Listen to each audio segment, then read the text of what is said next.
কিয়ামতের বিচারের দ্বিতীয় ধাপে আল্লাহ এবার আর একা ডাকবেন না।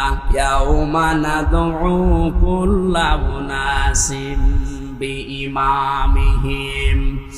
সূরা বানী ইসরাঈল 15 নম্বর পারার 8 নম্বর পৃষ্ঠা 3 নম্বর লাইনের 72 নম্বর আয়াতের প্রথম অংশে আছে।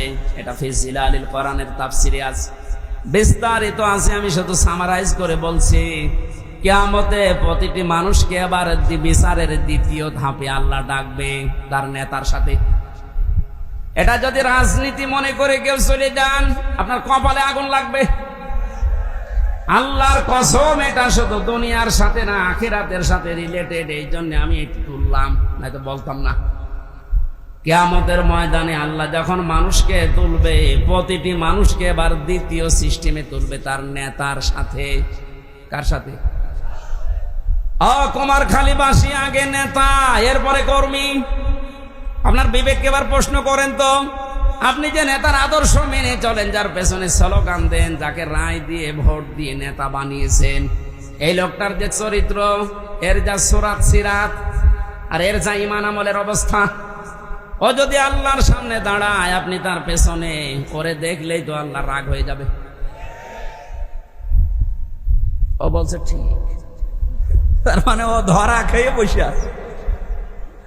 ও যদি এখনই বলে ঠিক যে আমি যারে মানি ওরে আল্লাহ দেখলে আল্লাহর রাগ হবে, আপনি তো ধরা খাবেন।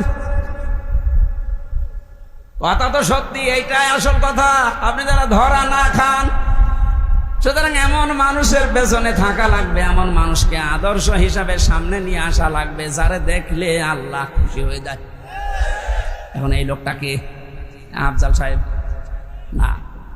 এখন দেখেন তো আফজাল সাহেবের কাঠিতে পড়ে কিনা।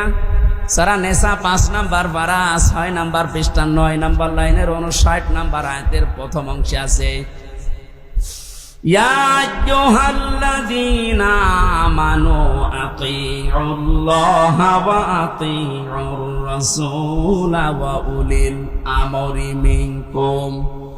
আল্লাহ ইমানদারকে ডাক দিয়েছেন, ইমানের দাবি করো, তে পূরণ করবা না।